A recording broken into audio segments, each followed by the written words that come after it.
Hello, everyone. Welcome to the Power of Man podcast. My name is Rory Paquette. I am, as always, your incredibly grateful host. Folks, thank you so much for everything you've been doing lately. The likes, the shares, the subscribes, all the messages, the hundreds of DMs. I'm going to get back to everybody. I promise. I swear. I'm going to get back to all of you. And I'm going to respond myself so you'll know it's me.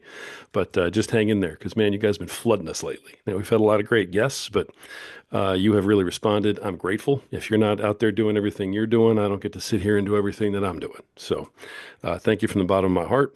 And let's just keep moving forward. Got a great guest with us today, author and pastor. You're going to love this today. But before we do that, you know what we have to do. We got to pay a couple of bills. So let me take a sip of my preferred beverage. Ooh, good stuff. Just made that. Good stuff. And if you're a friend of the program, and I know you are, you know what we're drinking. That's right. It's Freedom Hill Coffee at Freedom Hill Coffee on Instagram. Go check them out. Look them up. Deep, dark, rich, bold, beautiful. Just like my wife. Absolutely fantastic cup of joe. They brew a mean bean. They do all the right things for all the right reasons. They support veterans, which is why we support them the way that we do. You folks all know how important veterans are here at the Power Man podcast. So go check them out. Freedom Hill Coffee at Freedom Hill Coffee on Instagram. Tell them Power of Man sent you. You will not be sorry. Let me get one more sip of this so I can keep up with this gentleman across the table from me. Good stuff. We will be drinking that throughout the entire episode just to keep us moving. All right. So let's get this rolling today. We have with us today lead pastor, husband, father, author of the book Parenting Against the Current. Please welcome Josh Poteet. Josh, how you doing today? I'm good, Rory. I'm excited to be here with you guys today. Thank you so much. I appreciate you being here. You're calling in from Connecticut, which is where I was born, which is kind of cool. I didn't realize that's where you were at. But what's the weather like out there? It's actually, we kind of skipped spring and we just went straight into summer. So it's that, I guess we need to wait for fall for things to get really nice again, but at least we can go outside. It was a colder winter. I'm from like Florida, so I'm still figuring Ah. out what this white stuff on the ground is, and but it's a good time. We're excited to at least be able to be outside a little bit more. Good deal. Good deal. All right. Listen, Josh, why don't you go ahead and just kind of tell my audience, who you are, who is Josh Poteet? What are you about, and what brings you here today, brother? Yeah, man. I'm excited to get to kind of share a little bit of my life with you guys and really walk through what God has been doing in through me and through other men who are crushing it for the kingdom. I think that the biggest piece of me, obviously, number one, like I'm a disciple of Jesus. That's who I'm. He's my ride or die. I'm going with him. But number two, I'm a husband. So my wife Jenny is my partner in crime. She is the person that I get to walk beside faithfully. And also, she gets to watch me stumble on a regular basis. That is just maybe a symptom of who I am, because I stumble often. But hopefully, when I fall forward. And then three, I'm a dad. So we've got two kiddos. We've got a 7-year-old daughter who is the most caring and empathetic person I know, which is just so fun to see that like at such a young age. She is already light years ahead of me in that category. And then we've got our 2-year-old son who is a one-man wrecking ball. Like if he can climb it or if he shouldn't climb it, he's going up. And so there are like we've budgeted in ER visits into our budget because of this. But yeah, also I'm a pastor, and so that's number four on the list. I get to pastor a church here in West Hartford, which is incredible and awesome, and I love it. But one of the things that has kind of stirred in me as I have been on this parenting journey and trying to figure out like, hey, what does it look like to shepherd, lead my family intentionally? I've had parents really for the last 10 years in ministry constantly coming up to me and saying, hey, I'm all in on discipleship. Like I know that we need to grow and mature as believers in Jesus. I also know that we need to grow and mature just as men. Um, and yet, how does that scale into my house? Like how do I navigate leading my family intentionally? Which is really kind of where this book came from. Was we need to have a game plan. I think that like men are created for battle in a way. At least that's how most of us are. We're ready to fight or flight. Now let's duke it out. I'm ready to go. Uh, but if we're not careful, we're fighting the wrong battles in the wrong places with the wrong people. Where I really want to have a game plan where, hey, man, we're going to take the hill, but we need to know what hill we're going towards. And when I look back, I don't want to be the only one up there. Like I want my family up there. I want generations behind me that are really kind of carried upstream in a beautiful way that has intentionality written all over it.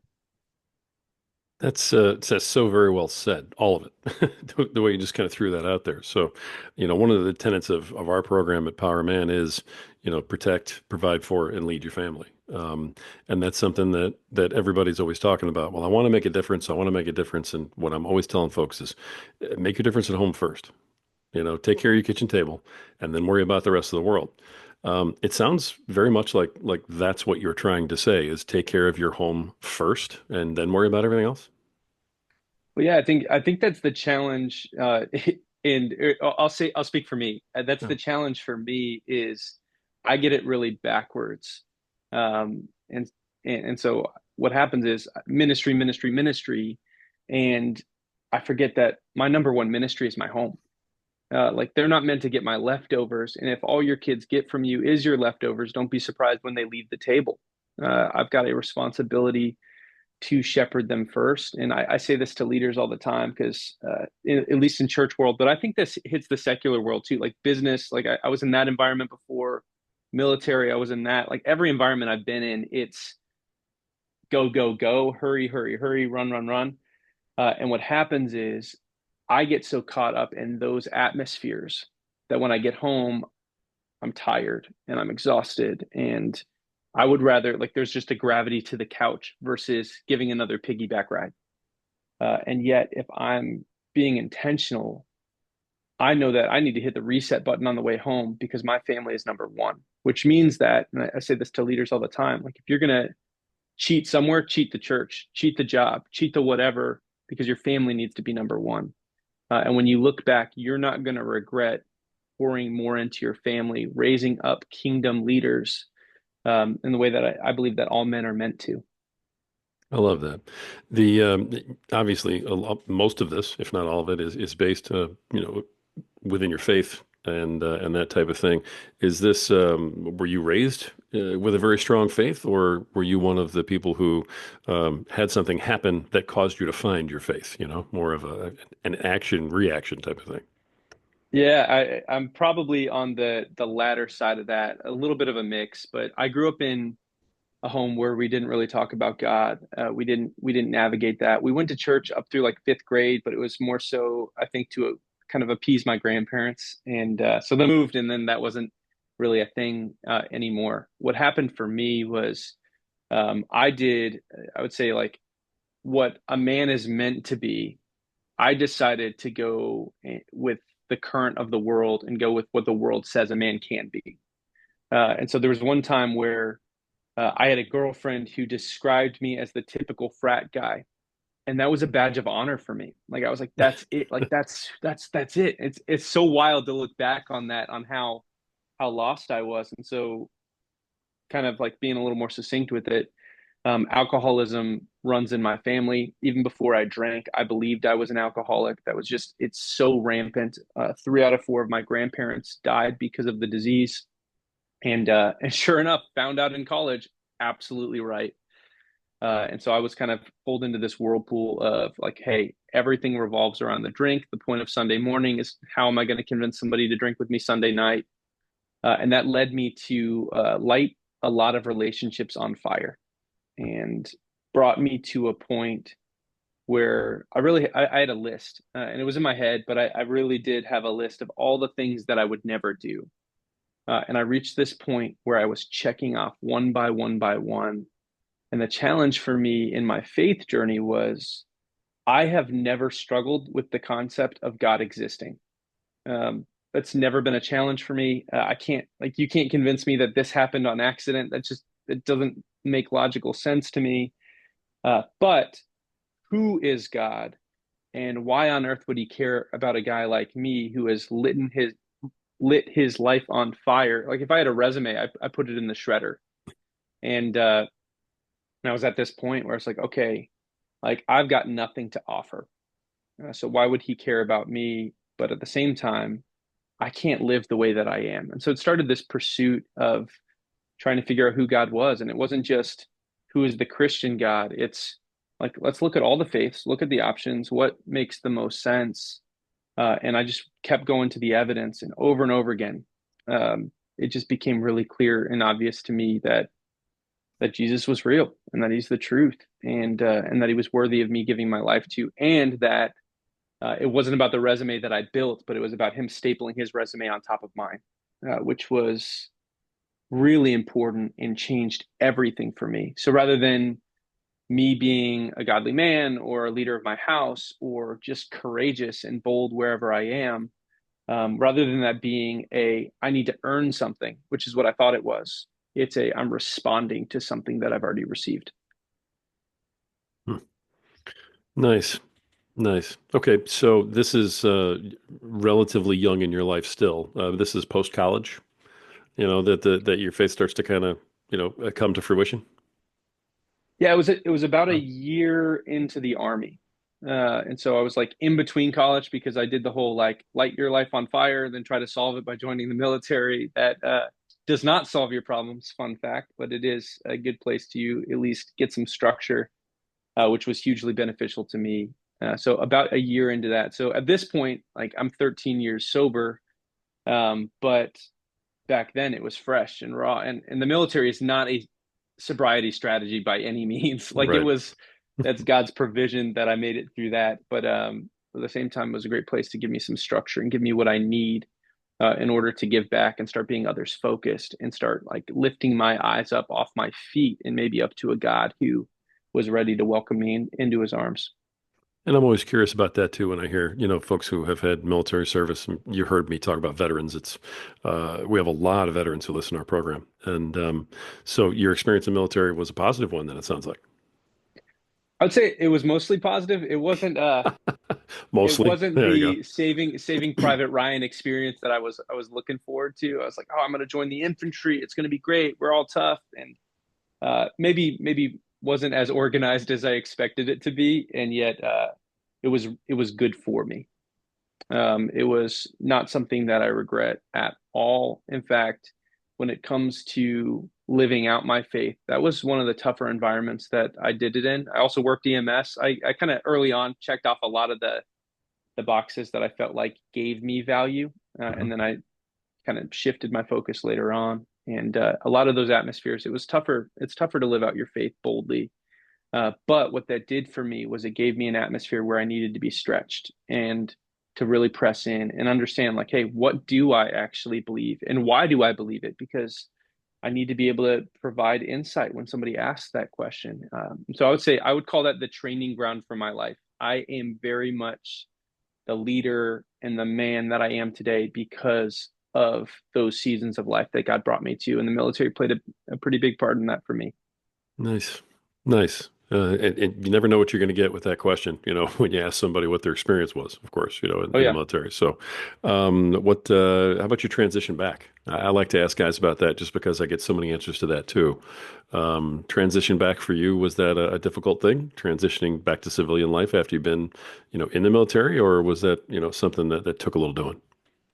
It wasn't as hard for me because I was in the National Guard. So part of that is you're kind of walking both lines. Hmm. And so there were times that I was away for longer periods of time where there was a little bit of a shift, but it was a little more natural because I was always kind of in both worlds.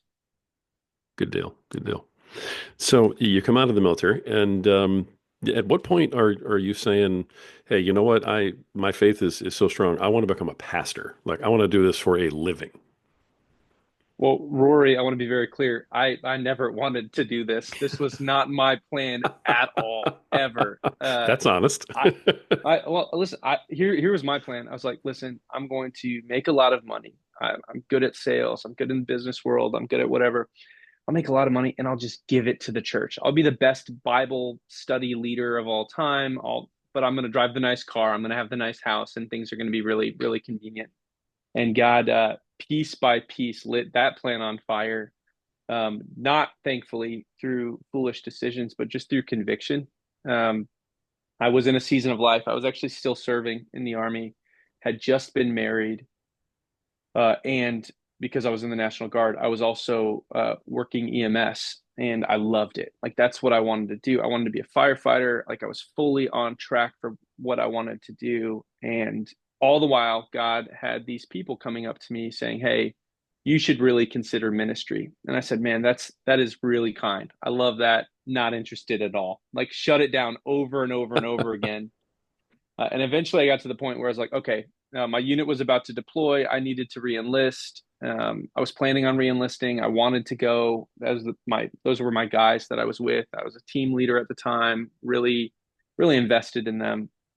Uh, Simultaneously doing EMS, things are crushing it over there. And the ministry comes in. I was like, all right, God, like I'm going to bring this to you, but you got to know, like my hands are only half open at this point at best. Like I really don't want to pursue this ministry thing, but I'll let you tell me where to go. I don't want to be Jonah and run off to Tarshish when you call me to Nineveh.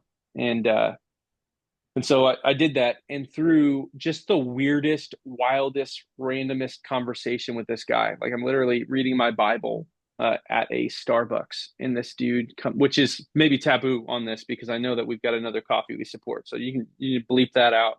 That's okay. But I was at a random coffee shop, Rory, just All random. right. Who knows what it was? Gotcha. And this guy came up to me and he started like talking. He sat down and started reading the word with me, and eventually, uh, I'll kind of spare all the details, but eventually he made this statement that wrecked my life. And it was this moment of clarity where I have always made decisions based on what are my best options. So, like, man, is it left or right? Which way do I go? Uh, and in that moment, through a conversation with this random dude, it became clear that rather than choosing off of my options, I need to choose off who I was created to be. So the example being, a NASCAR driver doesn't ask, "Do I go left or do I go right?" A NASCAR driver goes left. I don't even know if they're like Zoolander. I don't even know if they can turn right because all they do is turn left. Like that's their job. They're a NASCAR driver. And so what I needed to do was I needed to unpack who was I created to be, and based on who I was created to be. And so I mapped it out. I was like, I'm a disciple of Jesus. I'm a husband to Jenny. Eventually, I deeply believe I wasn't a father at that point, but I believe that I'll be a father who is intentional and caring. And then the next one was pursuer of people, was who God created me to be. And when I looked at those things and how God was using who I was created to be, which areas I was really crushing it in, it was above and beyond clear that it was ministry. It was the place that I was volunteering. It was the place I wasn't being paid. And so that started this trajectory that I didn't have planned, but really started pursuing ministry with everything that I have, for better or worse. That's kind of what led me here. You mentioned that this gentleman, this stranger, made a statement to you that wrecked your life. Are you able to share that statement, or is that, not fit for public consumption? Oh, no, you're good. I was in Romans 15, and there was a like God often speaks to me through my own ignorance. Like it's when I don't understand something that he reveals things that are really incredible. So Romans 15, I was reading this verse, and this random dude, Elliot, was there at the table, and I hit Romans 15:20, which paraphrasing is something along the lines of Paul saying, "Hey, I'm not going to go to the Jews where a foundation has already been laid. I'm going to go to the Gentiles." And I like pulled out the earbuds, which is the universal quiet time signal of like, "Hey, I need help. Somebody talk to me." So I took out my earbuds and it was like, "All right, guys." There were like five of us at the table. Elliot's there too. And like, "Hey, I don't get this. This sounds like pride. It sounds like Paul just beating his chest saying, I'm not going to build where somebody else has. Like, I'm going to do this on my own." I was like, "I know it can't be pride, but I don't know what it is." And Elliot, this dude who, like, I don't know from Adam, goes, "Well, it just makes me think of the road to Damascus."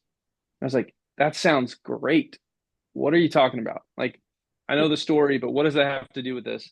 And he goes, "Well, in that moment, God made it very clear that he was created and called to the Gentiles, that was who Paul was created to be." And that was the light bulb moment for me where, hold on. So like I need to make decisions based on who I was created to be, not based on the options in front of me, which changed Hmm. that conversation. Really, like a lot of the decisions in the future that I make are pushed through that filter. All right, God, who did you create me to be? Because I think there's the tendency, especially for guys, where like we see all these options, and if it's good, we say yes. But what I forget often is everything that I say yes to, I say no to something else, which means that just because it's good doesn't mean it's good for me to do. That's an incredibly interesting standpoint to look at things that way. I, hmm. So obviously we're bigger than the options that are presented to us, and I need to make decisions based on who I was created to be. That's that's pretty good. That's pretty good. I can see where that would kind of set you back just a little bit. So, I mean, you have that Yeah. realization sitting in that, unnamed, unknown coffee shop somewhere in the world, Yeah. Totally that unknown. Yeah. Who knows? anyway. So this happens to you, and that just that not knocks you off your chair and does what for you? Yeah. I mean, I told my unit that I was not re-enlisting, and they responded with, "Well, then you're not going to Kenya with us," which was crazy because I didn't even think that was a result of that. Not really what I wanted at all, but that's how that went down. Told my EMS chief, I was like, "Hey, man, just so you know, still here, still need a paycheck, still not going anywhere, but like God's calling me into ministry, and I'm going to do that." And he was like, "Well, thanks for letting me know. In that case, you're not going to get promoted." And so I was like, "All right, maybe transparency wasn't the right path there, but that's just kind of how I operate." But it started this moving forward for me of understanding that, hey, I'm not just serving, I'm training, which is a key part of being a godly man, or really just a man in general. Is like we need to train for the things ahead, versus just experience them when they come and hope that we're equipped for it. No, like I'm here now. Let's equip, let's prepare, let's train for the battle ahead. Um, so that really started a year and a half, 2 year training process where there was no job for me. Like the church that I was at, it wasn't like it was like, hey, like we've got this, so maybe you consider. It was like, hey, I think you're called to ministry. We got nothing for you, but you should figure that out. And so I did. I pressed in. Eventually, a job opened up there. Eventually, I was called to another job actually in Houston, Texas. The lead pastor at that church moved to Houston, to a bigger church, a lot going on over there, and asked me and my wife to and our daughter to join. Prayed over that and really felt called. So I went there, did that for a while until about 4 years ago. I went to the lead pastor and said, "Hey," similar to the whole ministry call. I was like, "Hey, people keep coming up to me and they say, hey, I should consider being a lead pastor." And I told my lead pastor, I was like, "They have no idea what that means. All that means is they think I'm a good teacher. I know I'm not mature enough for that job yet, but I also know that I'm being foolish if I'm not preparing for what God might have for me. And so help me learn, like, is this my call? Is this where I'm meant to be?" And started this 2 year process where the lead pastor, his name's Bob, was walking beside me and inviting me into conversations that I had no business being in, other than, hey, I want you to be equipped and prepared for the things ahead. And ultimately led to about 2 years ago me stepping into a lead pastor role, which again, not my plan. Like this is not how I would have written it up. I had other plans that would have led me to be far wealthier than I am now, um, but this is 100% where God has me to be, and this is 100% where I'm meant to be shepherding and leading my family and leading other families. And so it's a gift to be here, and it's better than I came up with on my own. That's great. It sounds like you were met with a little bit more of a warm reception when you talked to your lead pastor about your job plans than when you were in the military, telling them what you were thinking about doing. Yeah, I mean that's how it should be. It certainly wasn't my first experience in the at least in the secular world, but it was really kind and gracious. This was a guy though, and still is a guy that I have a really good relationship with. We've navigated thick and thin. He has my trust, and so being able to get, I mean, that's a symptom of good leadership. Right. I think that we all want to be trusted, but we forget that we should be trustworthy. And he was incredibly trustworthy with the small things, which meant that I could bring bigger things to him. And I'm really proud of how he navigated that and how we walked that out for those 2 years. Nice. Nice. So this gets you into the pastures, into the pulpit, so to speak. And at some point, God says, "Now listen, you've done some great work so far. I finally got you where I want you." All right, and basically says, "Now I want you to write a book." Yeah, that was an accident. I didn't mean to do it. What happened was, which is it's just my MO at this point. I just kind of stumble my way through life, and God just continues to open doors so I don't run into walls. I'm sensing a Uh, theme. Yeah. oh yeah, oh yeah. It's just a symptom of who I am and His graciousness for me. So really, I started writing it back when I was in that church in Houston. I was the student pastor, and then I was promoted to be the next gen pastor, where I oversaw the student pastor and kids ministry directors and young adults pastor. And so I was kind of in this role where I was leading leaders, and I had family after family coming up to me like, "Hey, discipleship is awesome. Like we know that we need to be raised into maturity. We know that we need to step forward in boldness, and at the same time." How does that translate into our homes? Like we're trying to lead, like how do I disciple a 2 year old or a 7 year old or my teenager? And these conversations kept happening, which is so ironic because I'm still building the plane while flying right now, right? Like I'm like I'm still figuring this out, and yet the principles that I see throughout Scripture translate into the home really well if we're intentional. And so it started as all right, parents need this an equipping tool. And so what we'll do is we'll have these regular gatherings and conferences and trainings to equip them. And I'll start writing a blog where like once every 2 weeks, I'll write this topic. And this is how we're going to help intentionally shepherd our families. And what happened was I started writing the blog and I couldn't stop. Like there was just so much to get down and so much to unpack and so many practical tools that I had learned from other parents because that's really it. It's like twofold. I learned from the wisdom of others and from my own mistakes. Those are my two options.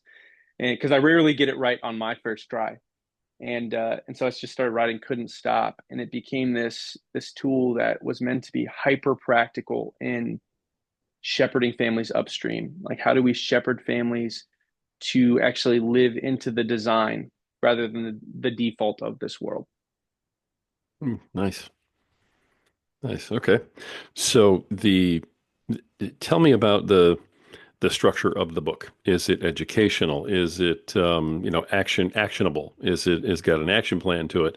If people go pick this book up, and I hope that they do, then tell them what they can expect to find in the book and get from it.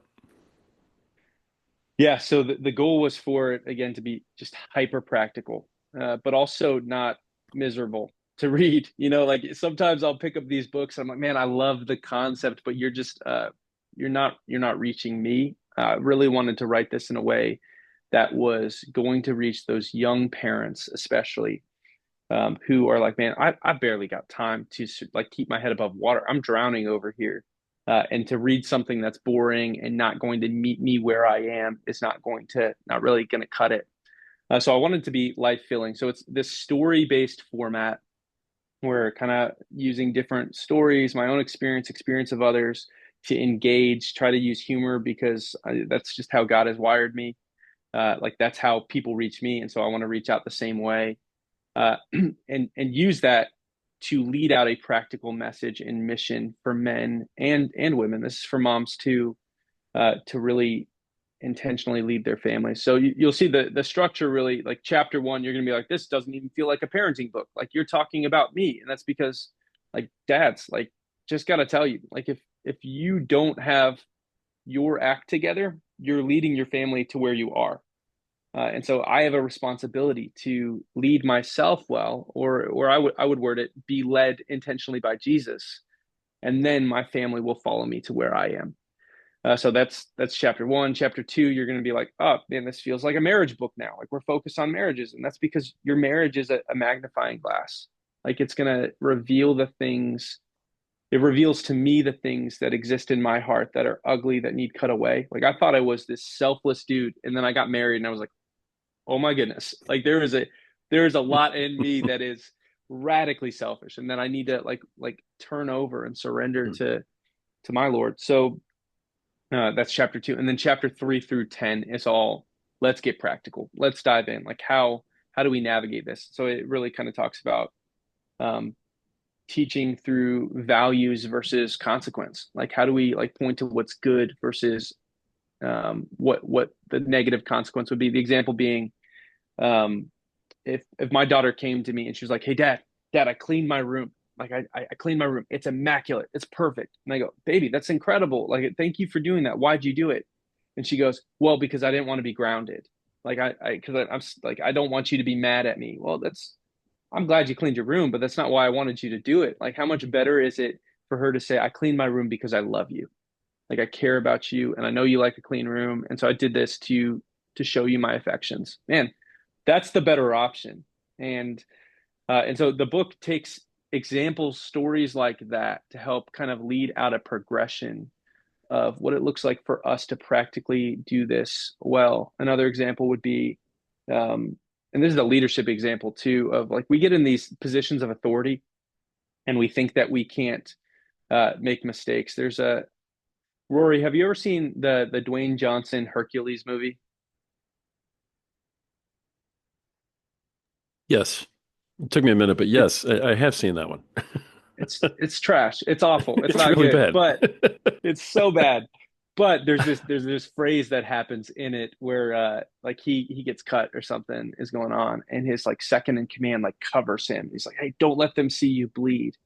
And that's the view of the world is like, man, if Uh, I'm in a position of authority or power, I can't let other people see me bleed. And that is so blatantly false and broken. Like you are going to fail and make mistakes. And the mark of a good leader is not perfection. It's actually being humble enough to say, you know what, I botched that. Like, please forgive me. And to have the humility and to model, especially in our families, to not model perfection. Because if I model perfection, like if I pretend like I've always got it right and I never seek forgiveness and I always cover it up when I bleed, what my kids learn is you better be perfect.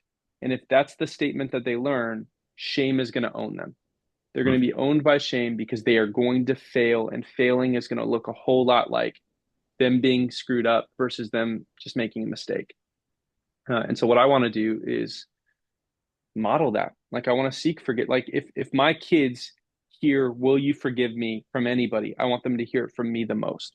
I want them to see that I value and treasure my wife because I'm teaching my daughter how a man should treat her, and I'm also teaching my son how he should treat a woman, which means that when I mess up in front of them, I'm also owning it and seeking forgiveness in front of them.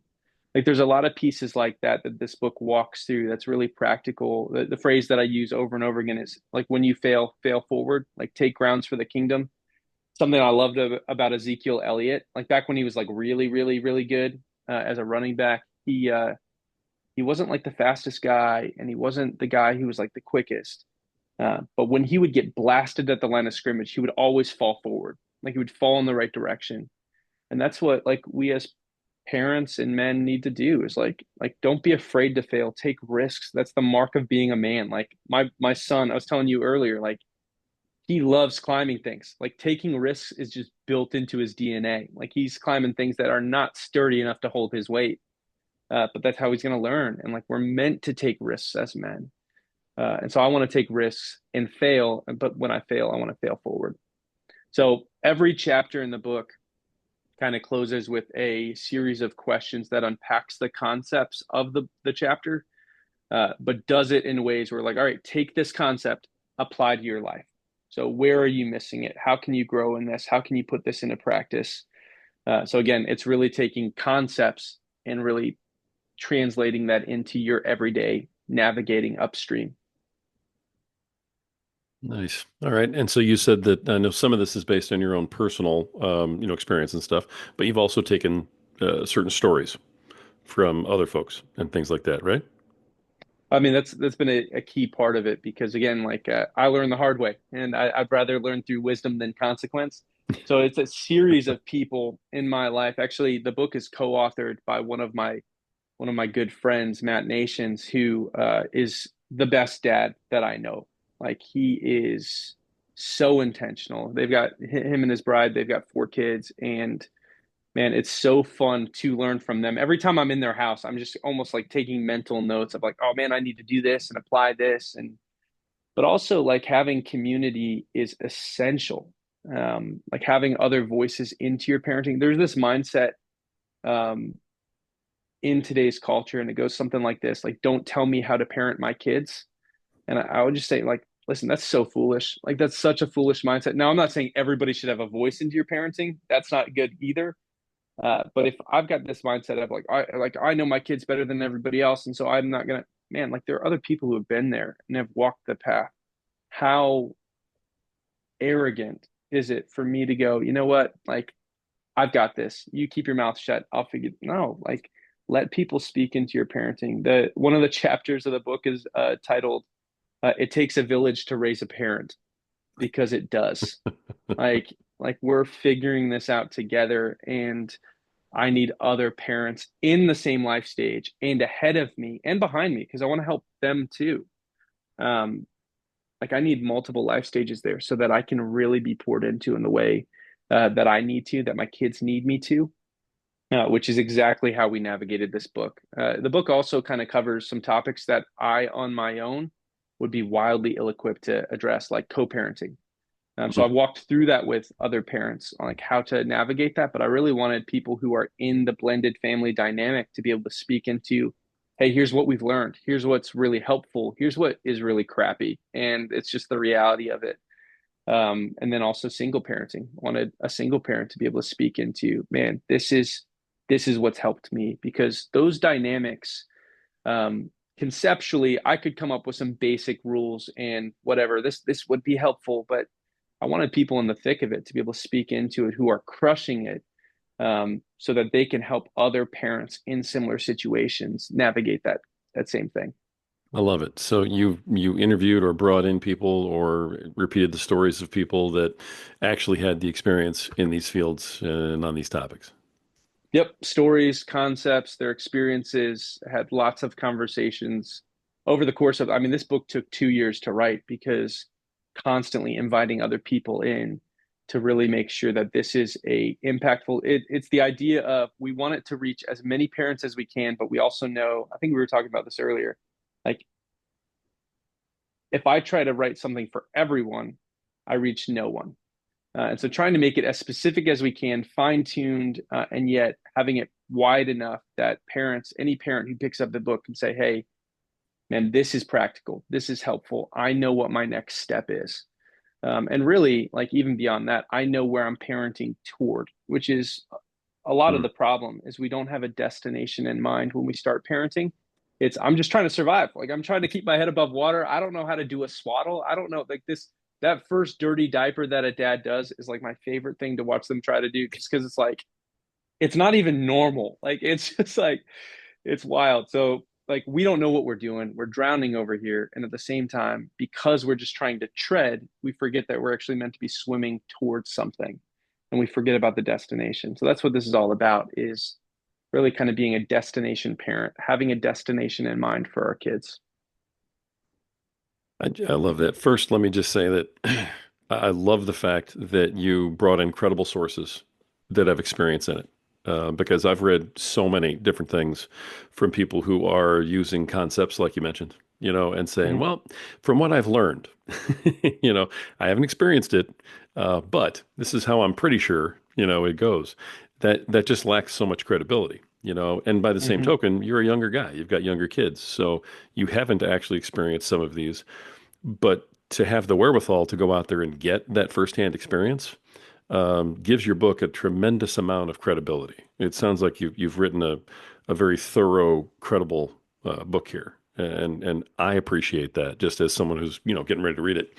And and I am glad to know that now, also going into it. So I think other people will too. So nice job on that, first of all. Well done. Thank you. The second thing is I love the way that you phrase that about, it's like we're parenting without a purpose, without a destination. And I think that's so dead on. We are, especially as fathers, we're just trying to get through today. What's the next Hmm. fire? And when the fires are out and everybody's asleep, good, I'm done. And you know what? Yep. Wake me up tomorrow and we'll start again. I'll grab my fire extinguisher and be ready, willing and waiting. And, I'm going to be as present as I can. But man, I have no idea what's coming or where we're going. Hmm. So does the book or do you? offer anything to parents out there as to how you can start to sort of make a plan? How do you come up with where are we heading as a family? Yeah, I would say that that's the starting point. Like if you are expecting right now, like this is the season that you should actually figure this out because everything that we do in the same way, like with our church, we have a mission statement and everything we do is pushed through that filter. So our mission statement, we make and send disciples who love and live like Jesus. And if it does not help us make disciples, we do not do it, period. Like that's the filter. And if it does help us, we might do it. Like it's not an automatic yes. And so in the same way, if we have a destination in mind in our parenting, everything is meant to be pushed through that lens. And so I share at the beginning of the book, but my destination and me and my bride, we've had lots of conversations about this. Like, where do we want to lead our kids? And the destination looks like this: it's we want them to love God, love people, and enjoy us. And that last one is when they don't have to be with us, we want them to still want to be with us, right? Right. Like that's it. And so everything is through that lens, which means that there are some times where my daughter wants to play soccer in the basement and she wants to practice, and I'm exhausted, but I need to make tired wait because building that connection with her is really going to help foster that opportunity for us to grow in our connection together. Looking at what are the things that relationally bring us closer together. Those are key things that we're going to do. What are the things that are going to relationally help her care for other people, not be inward focused, but to be outward focused? Well, those are the things we're going to do. What's going to help her grow in her walk with Jesus? Well, those are the things that we're going to do. And so everything is pushed through that filter. And if we're not sure, if we don't think it's going to work or it's going to help lead to that destination, then we simply just don't do it. Nice. Nice. So a lot of it is just based in that sort of building discipleship, but building it through your family first. Mm-hmm. Yeah, Nice. and what we have found is as we lead our family intentionally, other families see that. Maybe they're further upstream, maybe they're not, but they see that and they go along with you. And it's a really, really good way to build a community is find people who have the same destination that they're parenting toward. Because what you'll see is they'll be the ones who can, like in a valuable way, and like I would say in a permissive way too. Because you don't want to be that stranger at the grocery store who walks up and gives you advice about their parenting. It's not a good. Don't do that. It's not a good look. But when you've got community, I've had friends come to me and say, "Hey, I saw you do this. Have you thought about this?" Or on the flip side, they've come to me and they've said, "Hey, I saw you do this. I have never thought about that before. That's something that I'm going to need to put into practice in my parenting." Um, but when we become these isolated people, we miss out on the opportunity that community has to learn, grow, and thrive. There's a phrase in the book that I go back to of um, parenting in isolation isn't just hard, it's not good. Like we're not built for it. It's not the design. It's not and men, like especially in New England, I don't know if it's different in Indiana or wherever your listeners are listening from, but the tendency is like men, we wall up, we guard, we protect, we isolate. I protect. I love the mission that you talked about, like protect, provide, and lead, I think is what you said. Yep. Um, we emphasize the protect and provide because those are at least straightforward, right? Like it's like, man, I know how to protect. Like you come at my family, I'm ready to do battle. I know how to provide, and yet that lead, that's harder because that's a little more subjective. That's a little bit more destination oriented, and because I spend so much of my time in the protect and provide, especially the provide side of it, those leftovers that I was talking about earlier, like it's really easy to put that in the lead, where actually that's really meant to be the key area where I'm raising up giant slayers. That's what we're doing in our home. Like I want them equipped and prepared for the battle ahead, and that's not going to happen. I would say organically. That takes intentionality, that takes time, that takes effort, um, which is really really important for me to prioritize right now when they're young. And community is going to be a key way to help me get there because they're going to help me stay within my lane, within the boundaries that I need. Nice. Yeah, I have found for sure that, the part that says lead is where a lot of us sort of stub our toe and, maybe falter, because it just has so many different meanings. You know, we are leading by example every moment because our children watch and see every single thing.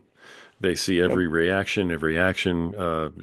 They see all sorts of unspoken things that we don't even realize that they see. And it's amazing how lead and leading comes into play. But being intentional, like you're talking about, having a plan is vital. It's absolutely vital because it keeps you in the leading mindset the entire time.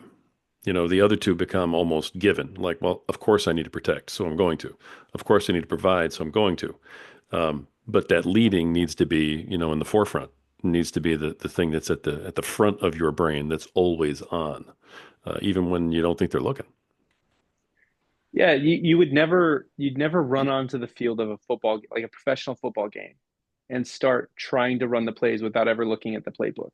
Like that, you would never do. I mean, there are people who have tried, right? I saw this gender reveal where this guy was doing his gender reveal and there was pink smoke everywhere, and then Bobby Wagner stepped through the pink smoke and just laid the dude out on Monday Night Football. It was awesome.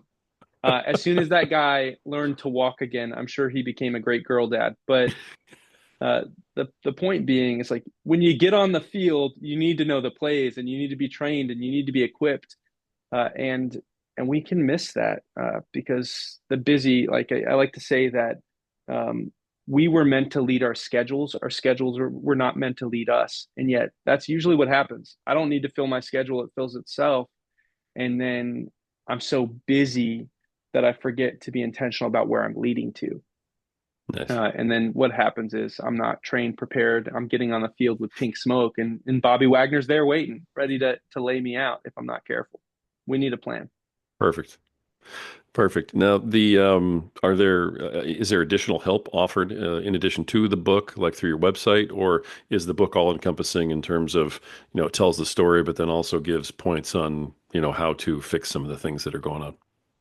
Well, there's not a book in the world that is all encompassing for parenting. Like that's that's Sure. that's not going to Fair. happen. Like God didn't print your kids out with cookie cutters. Like they all need different things, and like they're unique and they have different weaknesses and strengths. And so no book is going to do that. But we do have resources on the website. We have a way. We got a newsletter that we send out to people, giving just regular equipping tools. It's parentingagainstthecurrent.com. It's a way to reach out to us directly. One of the things that we point to is something called anchor statements, which is basically what's a memorable. And this is usually for like kids like 8 and younger. But it's phrases that kids can easily remember that are going to help anchor them to what's true, good, and beautiful. So the example being the two that we're using in our house right now is courage takes practice. Courage is an active struggle for our daughter. And so anytime she gets frustrated about, why it's so hard being brave, oh, hey, courage takes practice. So that's a phrase that we use often. And the other one that we use is presently is you get to decide what offends you. Both of those are rooted from scripture for us, but it's this idea of like, man, we're an offendable culture. Like we get upset about everything. We love to get mad, and yet I want my daughter to know, like, hey, it's not them, it's you. I control me, which means that I get to decide what I'm frustrated about, and I also get to decide how my frustration leads me to behave. And so, giving them anchor statements is a key way to like root them in what's good, true, and beautiful. And so what we do on our website, like you can just send us an email. We help parents build those out. If you're like, hey, I don't have the creative bandwidth right now, because listen, most of us are trying to keep our heads above water. If you don't Right. have the bandwidth, we want to help partner with you. So you can give us a topic like my kids being rude. Okay, cool. Well, here's one. Like it's okay to be mad. It's not okay to be mean. Anchor statement. Like it's something to hold them from that they can remember and they can repeat to you in those times. It helps hold them firm. So we help parents build that out. That's just one of the things we do. Our website is a way to reach out to us because our mission is, hey, we're in the river with you.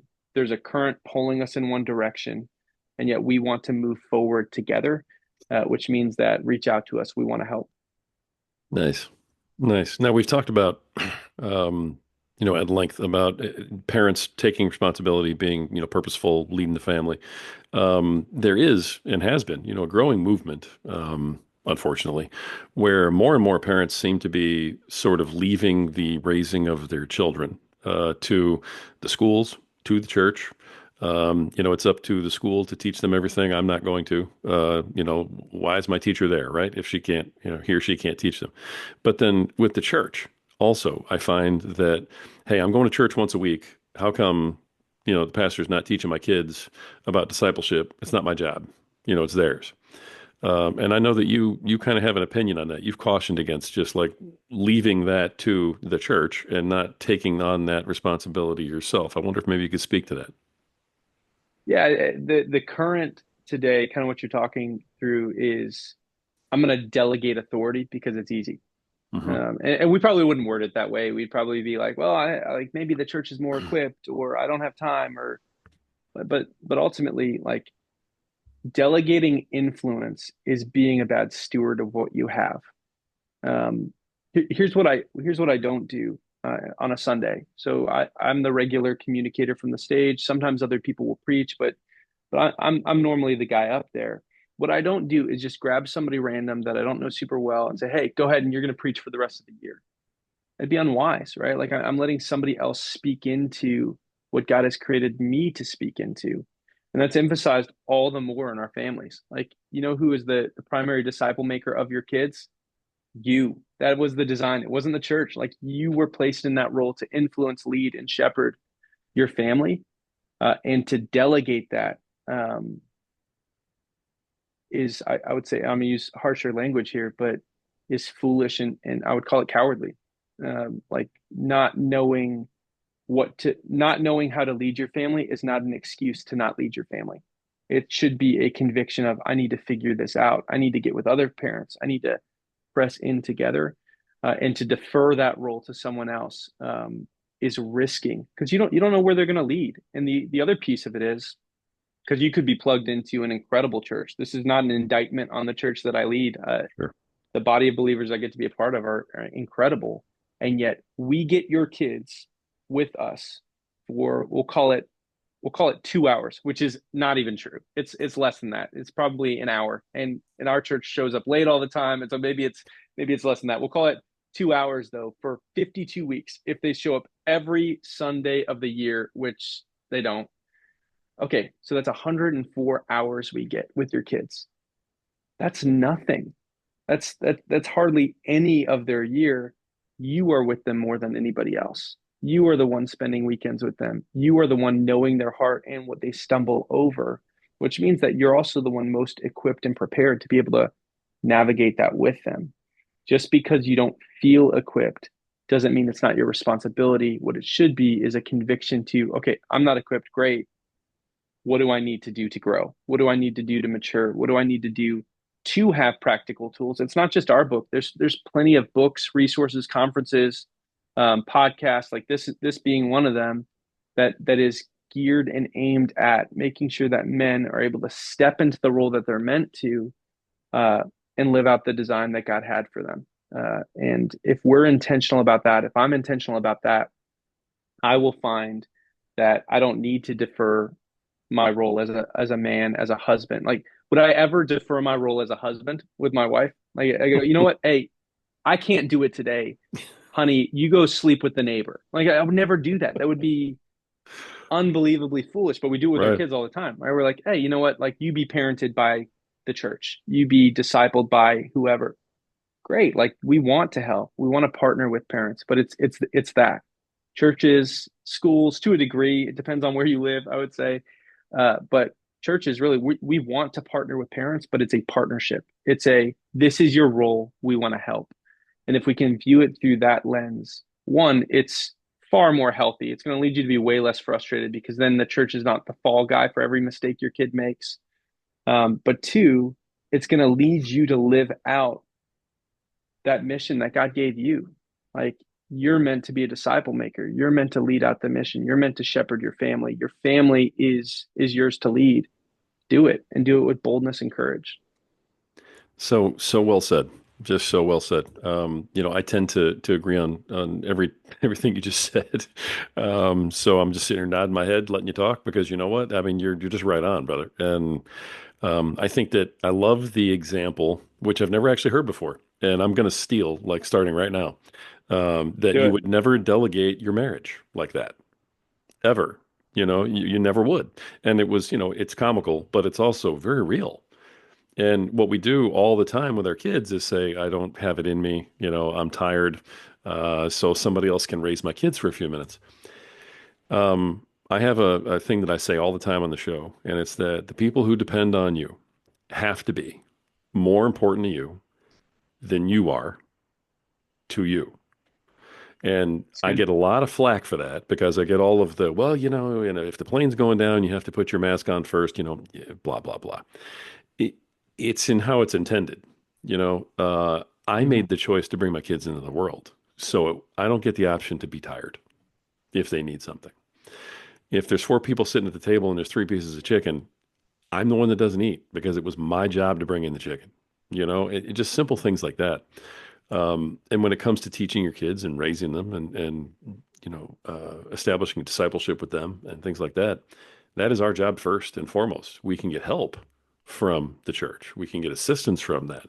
But in the end, it's our responsibility to do. And I think too many times we take the easy way out. Yeah, I like what you said a lot, especially from the standpoint. I think self-care has been really elevated to a place that it was never meant to be. I was talking about this the other day of man, like self-care is good. Like, yes, put the oxygen mask on yourself first, but here's why you put the oxygen mask on yourself first.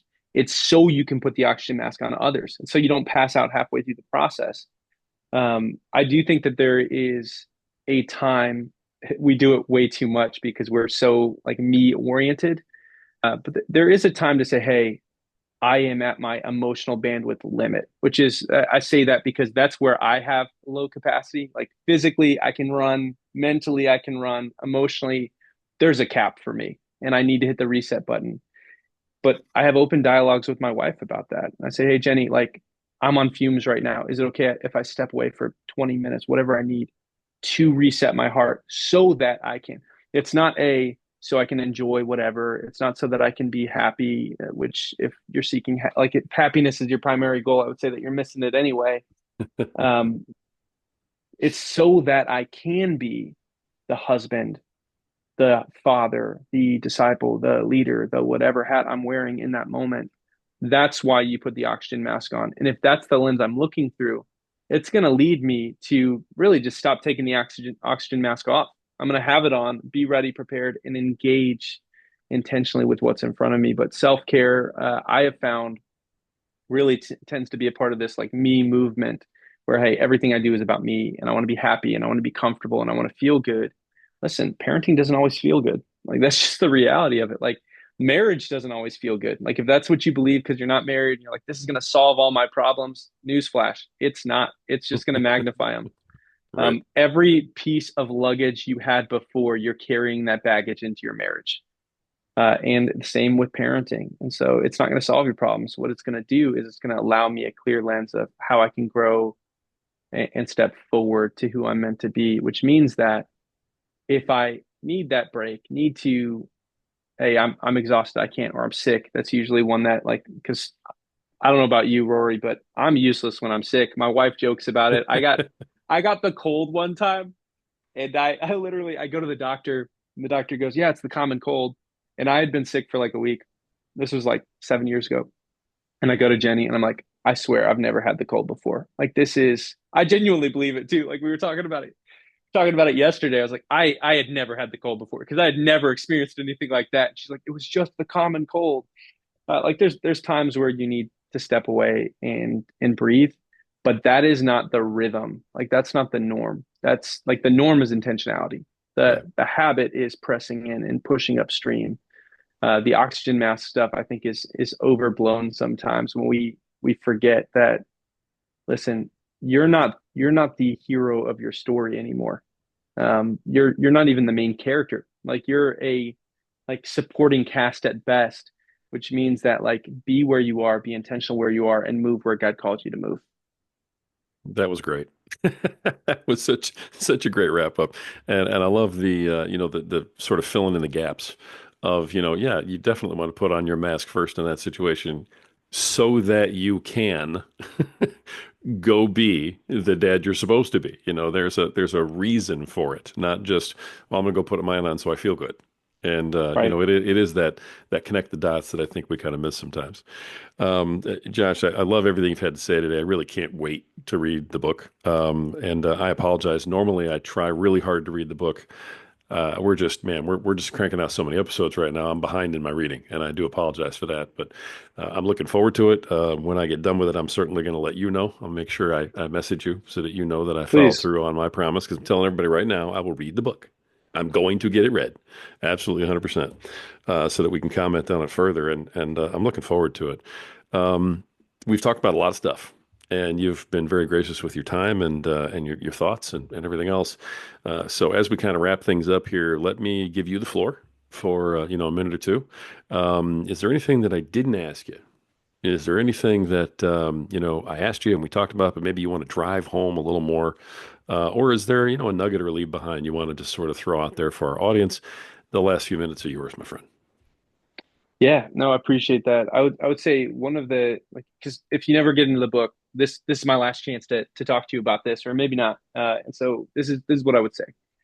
In shepherding our kids, we can really simplify it into to three steps. It's identify where they are, meet them there, and lead them to that which is better. And so what that really means is like your kids are where they are. You don't need to like we're not parents aren't meant to be on the mountaintop shouting down to their kids saying, climb better, like get up here, get to where I am. Like they're on the base of the mountain. They're figuring this life thing out. Meet them there. Be intentional. And there's some really important ways that we can do that. I'd say one, like identify where they are, have intentional conversations, ask them. Kids love questions. They're going to ask you questions that you've never even thought of. This is a question that my daughter asked the other day that just it wrecked me. And this is how empathetic she is. So our son, he's 2 years old. He was diagnosed with a rare eye disease when he was 18 months old that risks blindness. He's had 4 surgeries since the diagnosis. It's been like heart wrenching for us as a family, and so we've been in this process. And I was having this dialogue with my daughter the other day, like literally 2 days ago, and she goes, "Dad, when Ezra is asleep, because they give him medicine for his surgery, can he wake up?" And I go, "No, that's actually the design of it is that he will be asleep the whole time, so that he doesn't have to wake up while they're fixing like working on his eyes." And she goes, "Dad, if he can't wake up, what if he has a nightmare? Because then he'll be stuck. He won't be able to get out of it." And it was this moment for me of seeing something so beautiful, like in a really tough way, but so beautiful in my daughter of, man, she cares so much. Like she's thinking, I never would have thought of that. Like I'm 36 years old, leading a church, doing whatever, writing a book on parenting, and my daughter's over here just wrecking my life with a simple question. And really, that's what's important, though, is for me, those conversations lead me to understand where my daughter is. Like I understand now what she's wrestling with her brother being sick. I understand her heart and how God has wired her in just such a beautiful, but also sometimes fragile way where she feels everything with the people around her. And because I know where she is, that equips me to be able to meet her there. I'm not naturally like the most empathetic guy, but that's not an excuse to not be compassionate. And so I need to see that and like, hey, let's keep talking about this. Man, that is really that's a little scary. Here's why I'm less scared. Like getting to meet her where she is to help navigate that. When we meet our kids where they are, what that means is it means making tired wait. It means pressing into the hard. It means when I'm at my emotional limit, still being willing to meet my daughter with the question that she's got. It also means inviting them into our schedule. I would say is a really practical tool. The phrase being take them with you. Like if you've got kids, take them with you. The example being, I love disc golf. because I'm super cool like that. I'm just the coolest guy ever. I love playing disc golf. And what I have done since my daughter was 2 years old, which is around the time I started, I just started bringing her with me. I'd bring her to tournaments. I would bring her to just a random round in the like whatever park we were in. I would bring her. I have been disqualified from multiple tournaments because she needed a bathroom break halfway through a round. She does not make me a better disc golfer. She doesn't. But it's intentional relational time together. It grows our connection. She's playing disc golf now. She played in the Connecticut Juniors Championship and won for her age group last year. She's crushing it, and that's not even the point. Like maybe she could be terrible at it. It doesn't matter. Here's the piece that I want to point to is if you asked my daughter 2 years ago, before she was even playing disc golf, if you asked her, "Hey, do you love disc golf?" She would say, "Yes, I do." And I'll tell you right now, she didn't. Like she loved disc golf because she loved time with her dad. Yeah. She didn't know how to play. She didn't understand the rules. She still doesn't understand all the rules. What she knew is that is time with my dad and I want to be with him. And so if we identify where our kids are, meet them there, take them with us, man, it's going to lead your family intentionally to have connections together that last. It's going to lead them to a destination that you're intentionally shepherding them towards. It's going to make all the difference. Um, and so that's what I would say. Identify where they are, meet them there, and lead them to that which is better. It's a wonderful close, really is, and I love this story. And we're all going to be praying for Ezra, man. I'm sure a Thank lot you. of my listeners will too, but for sure, myself and my family will be praying for him. So I hope everything works out for that little guy. Thank you. I appreciate that. Folks, Josh Poteet, author of Parenting Against the Current, lead pastor, husband, father. Josh, thank you so much for coming on, for sharing everything that you have, for writing this book, which I'm looking forward to reading. I think a lot of other people are too, and just for putting that message out there that makes so much sense and is so grounded, and I think is going to help so many people. Really appreciate you coming on today. I appreciate you guys having me. This is great. Thanks. Thanks, folks. This has been another episode of the Power Man podcast. The reason that we bring powerful men on like this to have talk about these very powerful messages are because we are constantly trying to assist you in your journey to protect, provide for, lead your families to be better tomorrow than you are today. And to understand that at the root of it all, you, your family, you have value. You're worth it. You're worth the fight. And at some point, you just have to believe it. Until next time.